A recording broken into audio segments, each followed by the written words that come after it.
Hello बच्चों, स्वागत है हमारे यूट्यूब चैनल फिजिक्स विद के उत्तम में। और हम लोग 11th क्लास के फिजिक्स में जो चैप्टर चल रहा है समतल में गति, उसका आज हम लोग लेक्चर नंबर 7 पढ़ने जा रहे हैं। और आज का टॉपिक है प्रक्षेप गति, इंग्लिश में कहते हैं इसको प्रोजेक्टाइल मोशन। तो इसको समझने के लिए हम कुछ बातें आपको बताएंगे। डिफिनेशन हमने लिख रखी है बहुत आसानी से, तो इसको समझने के देखिए जो एक्चुअल में जो वर्ड मीनिंग है इसकी प्रोजेक्टाइल मोशन की, इसका मतलब होता है जब कोई वस्तु किसी गुरुत्वीय त्वरण के अंतर्गत कर रही हो। जैसे उड़ता हुआ कोई एरोप्लेन है, उसकी गति प्रक्षेप गति नहीं होगी। लेकिन अगर एरोप्लेन का ईंधन खत्म हो जाए और फिर एरोप्लेन की गति हो तो उसको हम लोग प्रक्षेप गति कहेंगे। यानी जब कोई वस्तु गुरुत्वीय त्वरण के अंतर्गत गति कर रही हो और दूसरा उस पर कोई त्वरण कार्य न कर रहा हो, इस प्रकार की गति को हम प्रक्षेप गति कहते हैं। लेकिन अब ये प्रश्न ये उठता है, जैसे मान लेते हैं किसी पिंड को किसी ऊंचाई से नीचे की तरफ फेंक दें ऐसे, तो इस पर जो जी जो कार्य करता है वो तो हमेशा नीचे तरफ, गुरुत्वीय त्वरण जो कार्य करेगा वो तो हमेशा नीचे तरफ कार्य करता है। तो ये अगर ऊर्ध्वाधर नीचे तरफ फेंका जाए तो बिल्कुल तो स्ट्रेट लाइन नीचे जाएगा, ठीक है ना। या किसी पिंड को नीचे से ऊपर की ओर फेंक दिया जाए ऐसे, उस समय जी कैसा होगा, माइनस को, क्योंकि जी इस पर जो कार्य करेगा वो तो माइनस का करेगा, जी की डायरेक्शन हमेशा नीचे की तरफ होती है, तो इसमें जी जो होगा वो माइनस का होगा, इसमें जी होगा प्लस का, क्योंकि मोशन की डायरेक्शन में जी वर्क कर रहा है, इसमें मोशन का अपोजिट डायरेक्शन में जी वर्क कर रहा है। तो इसका मतलब देखिए जी जो वर्क करता है वो हमेशा कैसे करता है, इसकी वर्किंग हमेशा जी की डायरेक्शन हमेशा नीचे की तरफ होती है। अब इसमें देखिए जी नीचे की तरफ काम कर रहा है, इसमें जी ऊपर तरफ कार्य कर रहा है, यानी जी की डायरेक्शन के या तो दिशा में या तो विपरीत दिशा में अगर गति हो रही हो तो उसका केवल परिमाण बदलता है, इसका गति का, ठीक है ना। लेकिन उसके दिशा में कोई चेंज नहीं आता है। दिशा जैसी है, अगर ऊपर तरफ जा रहा है तो ऊपर तरफ जाएगा, लेकिन केवल वेग धीरे धीरे घटने लगेगा, ठीक है ना। लेकिन डायरेक्शन चेंज नहीं होगी कि इधर जाने को जाए इधर जाने लगे, ऐसा नहीं होगा। ऐसे अगर ऊपर से फेंका जाए तो जी की डायरेक्शन में गति होगी, इसमें उसका वेग लगातार बढ़ता जाएगा, यानी वेग में तो परिवर्तन होगा लेकिन डायरेक्शन उसकी ऊर्ध्वाधर तरफ रहेगी।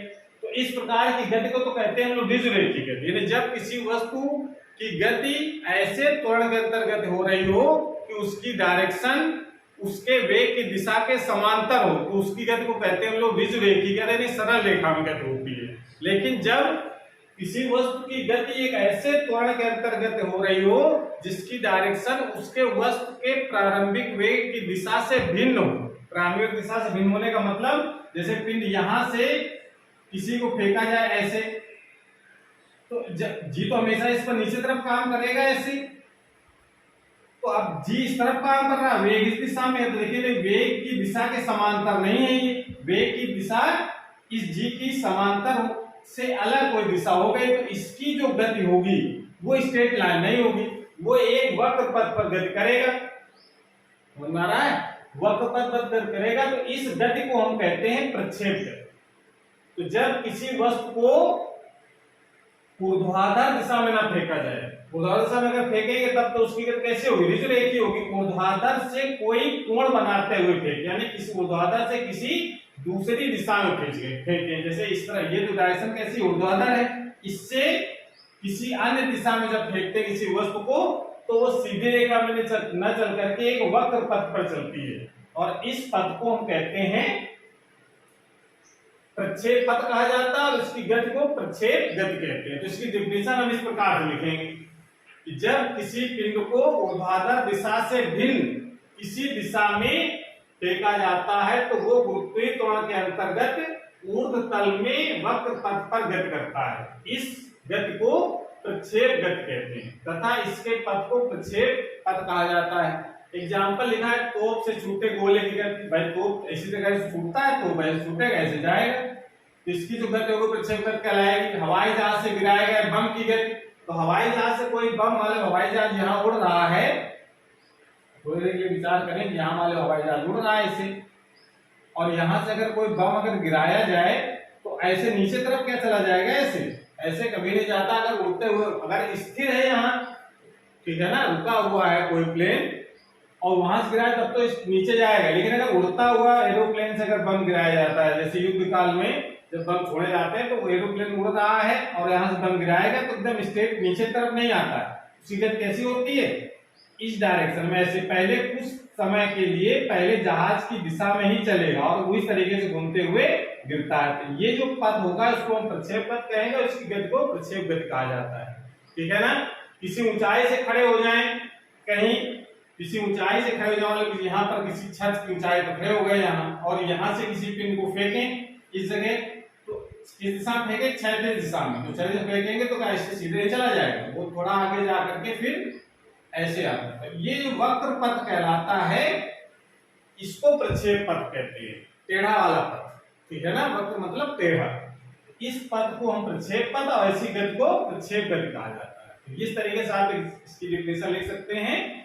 और इसमें जो बहुत खास जो बात है वो है इस जो गति हो रही है उसमें इस गति को हम दो प्रकार की गतियों में विभाजित कर सकते हैं। कैसे? जैसे अगर हम बात करें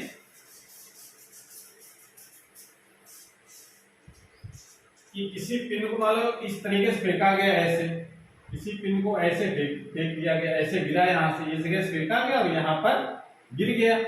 तो अब देखिए इसका u वेग से अगर फेंका गया तो देखिए इसमें ये इसकी क्षैतिज तल हो गया। अब देखिए इसकी अगर थोड़ी देर बाद फिर यहाँ पहुंच गया तो देखिए यहाँ पहुंच गया तो वो क्षैतिज दिशा में भी चला इतना, यानी x अक्ष की दिशा में भी चला और इतना y अक्ष की दिशा में भी चला, यानी x अक्ष और y अक्ष की दिशा में गति होती है, यानी तभी तो इसका x y प्लेन पर गति हो रही है।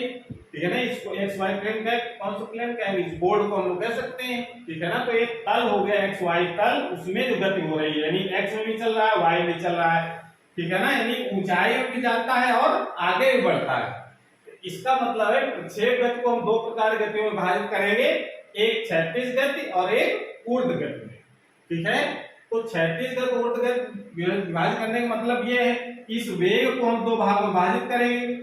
एक इस डायरेक्शन में वेग होगा, अगर हम ये मान लेते हैं कोण थीटा है तो इस डायरेक्ट एक्स अक्ष की दिशा में जो वेग होगा उसको हम लोग कहेंगे ux, और जो y अक्ष की डायरेक्शन में जो वेग होगा उसको कहेंगे uy। अब वेक्टरों का वियोजन हम लोग पढ़ चुके हैं, इसके पहले वाले चैप्टरों में वेक्टर पूरा हम लोग खत्म कर चुके हैं, उसमें वेक्टरों का वियोजन एक टॉपिक है।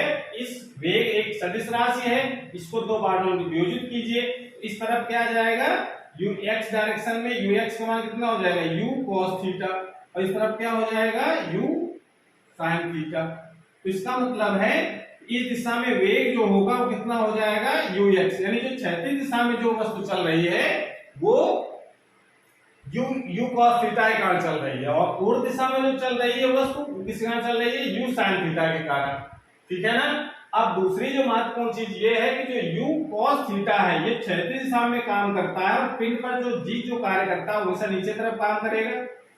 ठीक है, इसको देखिए जब वीडियो में दिख रहा है कि नहीं।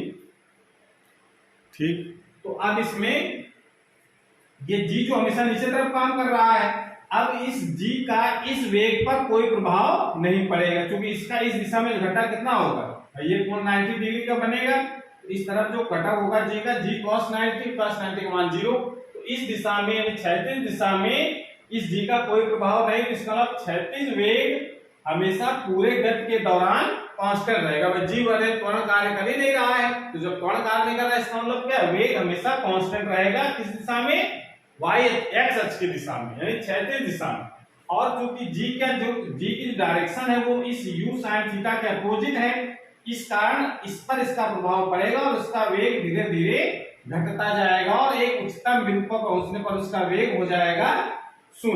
लेकिन क्षैतिज वेग उतना ही रहेगा, क्षैतिज वेग जितना था ux उतना ही रहेगा, लेकिन uy का जो पार्ट है वो 0 हो जाएगा, तभी ऊपर जाना बंद हो जाता है। अब गुरुत्वीय बल के अंतर्गत फिर यहाँ पर इस तरफ जो वेग रहेगा वो तो हमेशा पूरे गति का कांस्टेंट रहेगा, लेकिन अब इसकी डायरेक्शन चेंज हो जाएगी, uy इस तरफ आ जाएगा नीचे की तरफ।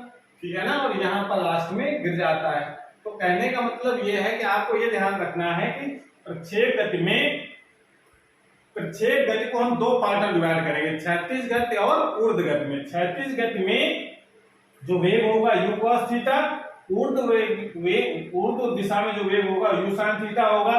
क्षैतिज गति में गुरुत्वीय त्वरण का कोई प्रभाव नहीं पड़ेगा, ये वेग पूरे गति के दौरान कांस्टेंट रहेगा, कोई चेंज नहीं होगा।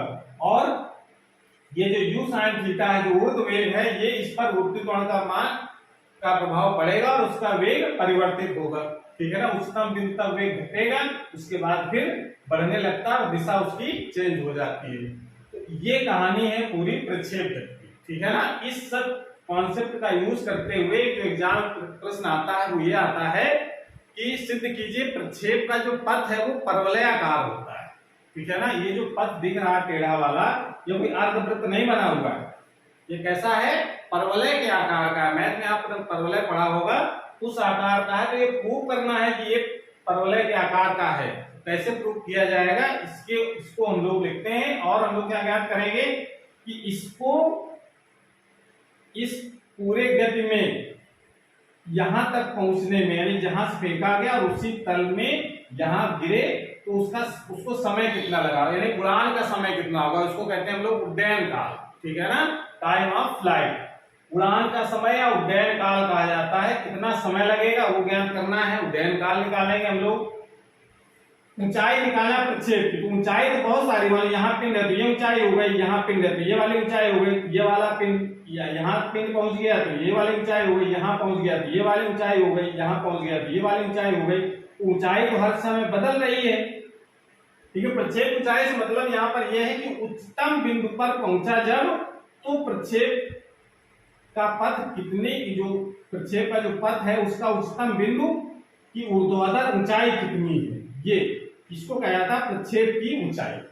ऊंचाई तो बहुत सारी है, लेकिन प्रक्षेप ऊंचाई से मतलब है कि अधिकतम कितनी ऊंचाई तक गया, ये मान भी हमको ज्ञात करना है।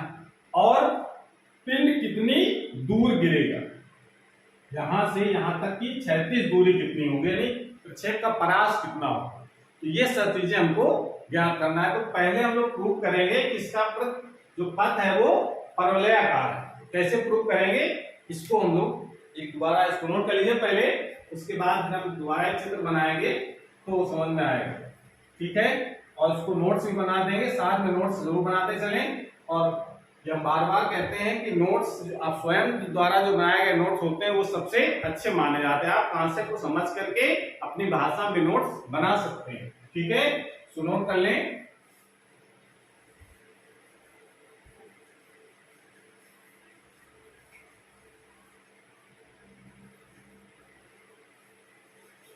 तो पहले तो हम लोग प्रक्षेप का पथ पहले प्रूव करें, तो हेडिंग लगा लीजिए प्रक्षेप का पथ।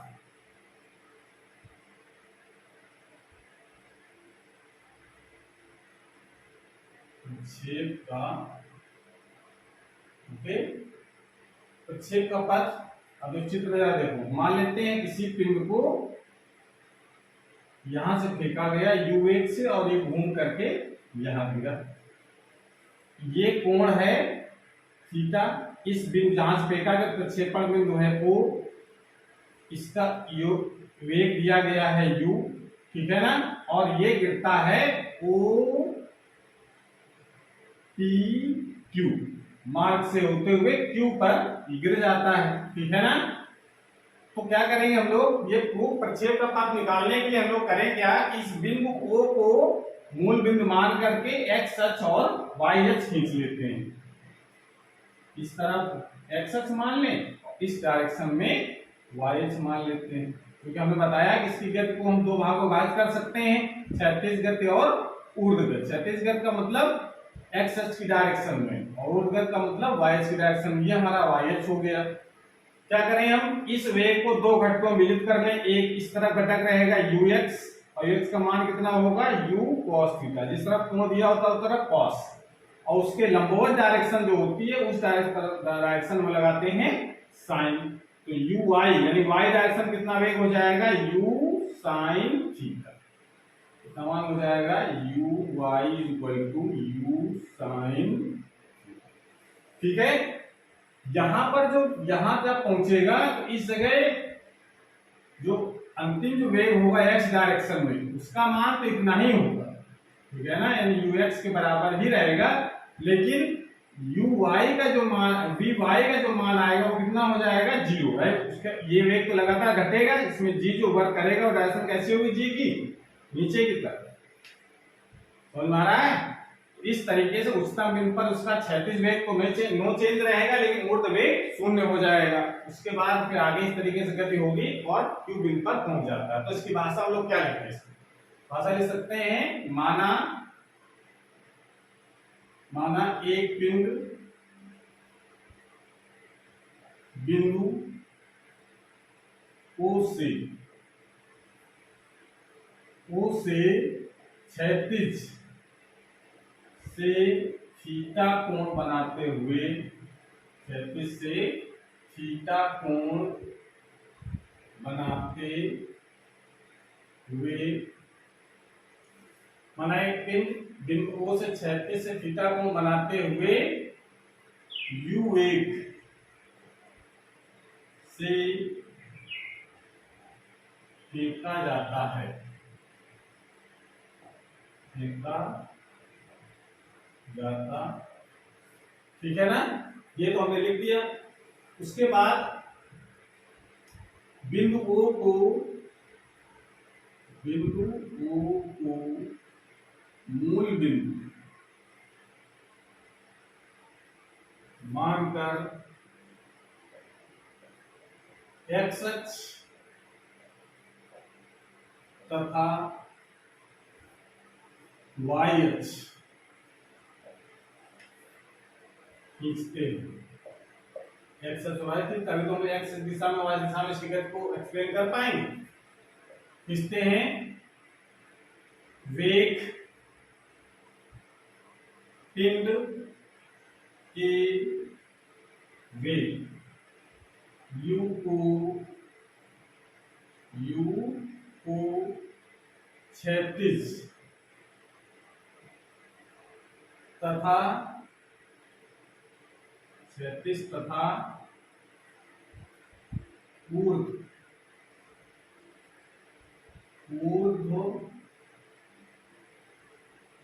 ऊर्ध्वाधर, क्षैतिज तथा ऊर्ध्वाधर दिशा में पिंड के वेग यू को क्षैतिज और ऊर्ध्वाधर दिशा में वियोजित करते हैं, वियोजित करते हैं। तो नंबर एक, क्षैतिज दिशा में, क्षैतिज दिशा में वेग u का घटक कितना हो जाएगा, ux is equal to u cos theta. और दूसरा पार्ट हो जाएगा ऊर्ध्वाधर दिशा में, ऊर्ध्वाधर दिशा में वेग u का घटक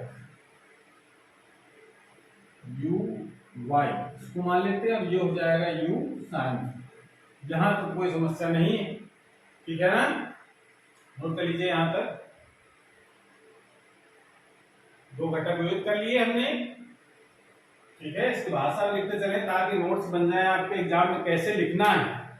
केवल समझ करके लिखना बहुत अच्छी बात है, लेकिन क्या लिखना है अगर नहीं आ रहा है तो आप इन नोट्स की मदद ले सकते हैं। इसको नोट कर लीजिए, उसके बाद वीडियो को पॉज करके नोट कर लिया करें, ठीक है। और उसके बाद फिर हम लोग चलते हैं आगे, और उसमें आपको चित्र भी बना ले साथ में। तो हमने अभी क्या बताया था कि जो क्षैतिज गति होगी जो एक्स अक्ष की दिशा में होगी, पिंड मान लेते हैं यहां जैसे पहुंच गया, सपोज थोड़ी देर के लिए मान लेते हैं पिंड यहां पहुंचा। इस बिंदु पर जब पहुंचा तो इसकी क्षैतिज दिशा में विस्थापन कितना हो गया, मतलब टी समय बाद यहाँ पहुंच गया, समय से कितना लगा टी, और यहाँ पर पहुंच गया। तो ये जो विस्थापन हो रहा कितना होगा एक्स, और ये जो विस्थापन होगा इस डायरेक्शन में इतना, ये वाला, ये कितना हो जाएगा वाई, ठीक है। यहां तक अगर पे पहुंचा लो पी डैश बिंदु है तो इसके निर्देशांक क्या हो जाएंगे एक्स कामा वाई। तो यहां तक जब पहुंचा तो क्षैतिज दिशा में कितना विस्थापन हुआ, ऊर्ध्व सम कितना विस्थापन हुआ, ये हम लोग निकालें। तो आप लिख सकते हैं क्योंकि पिंड पर कार्य करने वाला गुरुत्वीकरण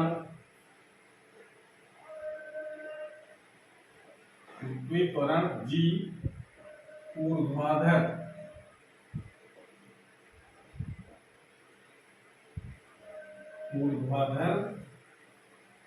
नीचे की ओर है, इसलिए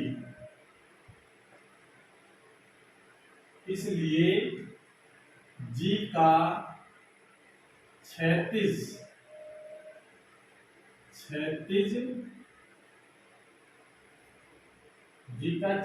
वेग मतलब क्षैतिज घटक, क्षैतिज वेग ux पर, इसलिए G का क्षैतिज वेग ux पर कोई प्रभाव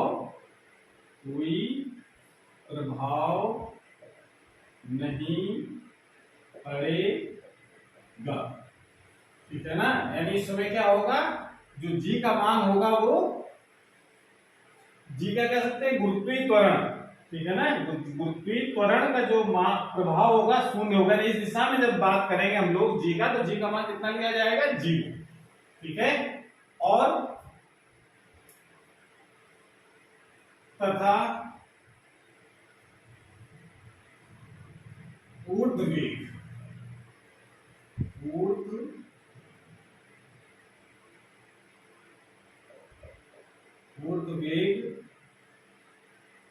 uy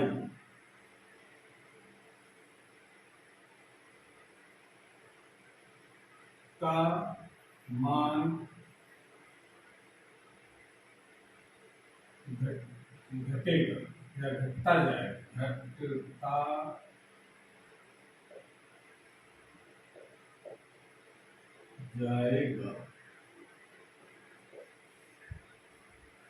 इसलिए G का क्षैतिज वेग पर कोई प्रभाव नहीं पड़ेगा तथा ऊर्ध्व वेग का मान घटता जाएगा, क्योंकि इसके अपोजिट डायरेक्शन में है ना। अपोजिट डायरेक्शन का इसका वेग घटेगा और बिंदु P पर जब पहुंच जाएगा तो उसका मान शून्य हो जाएगा, ऊर्ध्व वेग का मान शून्य हो, क्षैतिज वेग का मान, ठीक है। तो लिख सकते हैं, मान लेते हैं T समय बाद पिंड का क्षैतिज दिशा में विस्थापन, यदि सब दौड़ लगा लीजिए, यदि T समय बाद पिंड का क्षैतिज दिशा में विस्थापन x है, तो x बराबर होगा कितना। एक सूत्र हम जानते हैं, जब त्वरण कार्य नहीं कर रहा तो एक साधारण कॉन्सेप्ट लगेगा, चाल बराबर दूरी बटे समय। चाल बराबर दूरी बटे समय सूत्र तभी लगता है जब त्वरण शून्य हो, और यहाँ पर क्षैतिज दिशा में कोई त्वरण कार्य कर नहीं रहा है, तो G का मान कितना हो जाएगा, 0। तो इसका मतलब आप लिख सकते हैं x इक्वल टू चाल बराबर दूरी बटे समय वाला सूत्र लगाओ, चाल बराबर दूरी बटे समय। x दिशा में कितनी दूर चला, x, तो दूरी कितनी हो जाएगी, दूरी बराबर हो जाएगा चाल गुणते समय, दूरी बराबर चाल गुणते समय। तो x बराबर कितना हो जाएगा, चाल कितना है इस x डायरेक्शन में यानी ux, और समय कितना मान लिया हमने t, लिखा है t समय में पिंड का क्षैतिज दिशा में विस्थापन अगर x है, x बराबर यानी दूरी बराबर हो जाएगा चाल गुणते समय, या x बराबर लिख सकते हैं ux का मान कितना है, u cos theta into t। तो t बराबर यहां समय निकाल लो जरा, x upon u cos theta, इसको डाल लेंगे समीकरण नंबर 1। क्लियर हो गया। ये यहाँ क्षैतिज दिशा में विस्थापन x और u उसका प्रारंभिक वेग है, थीटा है, उसका झुकाव कितना है क्षैतिज से, तो ये इसका विस्थापन निकल आएगा, ठीक है। ये दिख नहीं रहा है इसमें बोर्ड में, तो इसको यहाँ इसके आगे लिखते हैं, नोट कर लीजिए, पहले नोट कर लिया। उसके बाद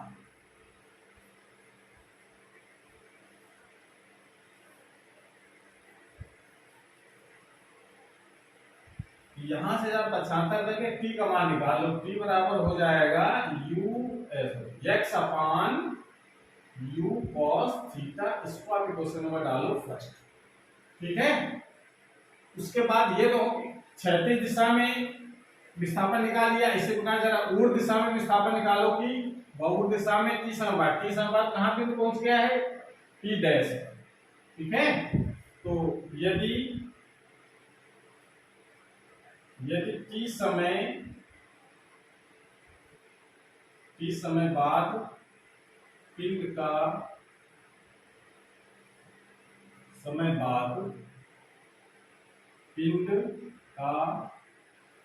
ऊर्ध्व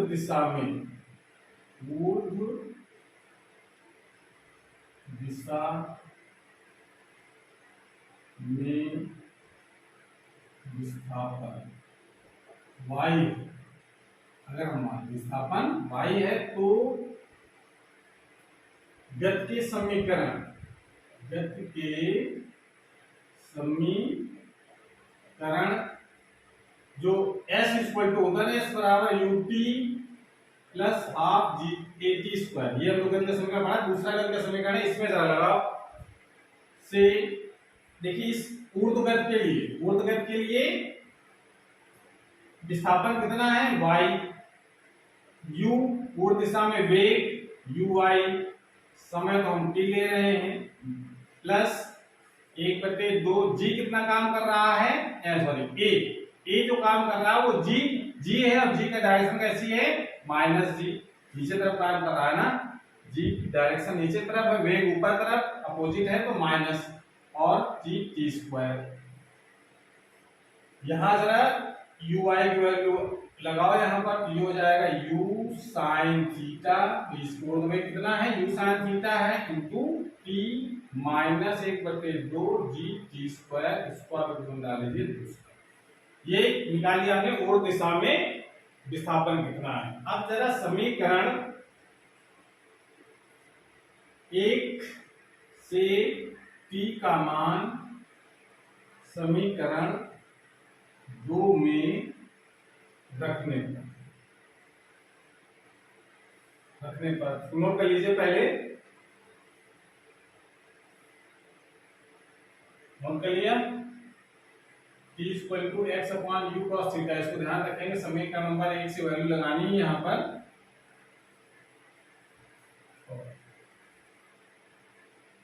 वैल्यू रखेंगे तो y इक्वल टू समीकरण 2 रखो, y इक्वल टू क्या था u sin theta into t, t जगह क्या रखना है हमको x upon u cos theta minus 1/2 g, और t की जगह रखना है x upon u cos theta का होल स्क्वायर।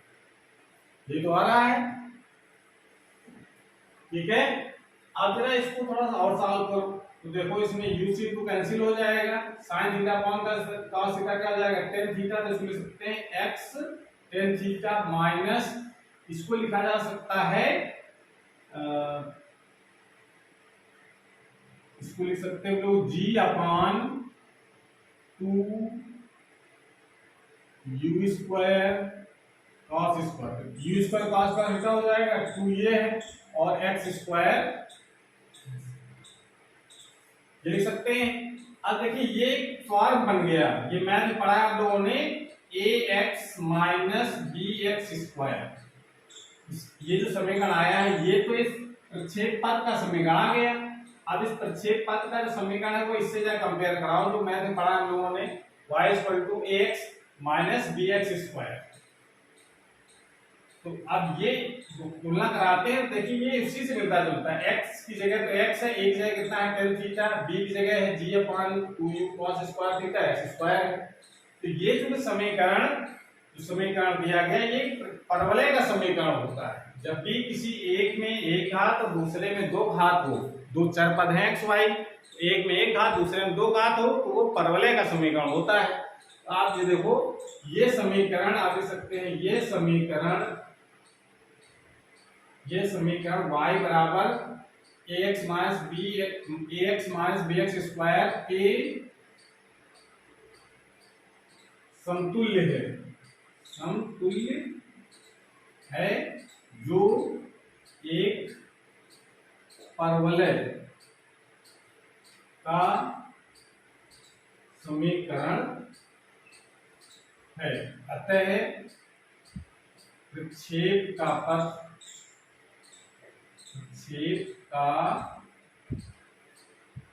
पथ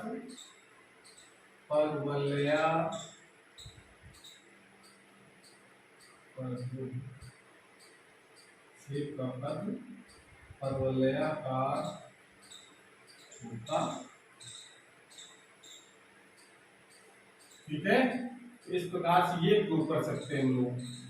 ये समीकरण y = ax - bx² के समतुल्य है जो एक परवलय का समीकरण है। अतः प्रक्षेप का पथ परवलयाकार होता है। ये एग्जाम में बहुत पूछा जाता है, सिद्ध कीजिए प्रक्षेप का पथ परवलयाकार होता है।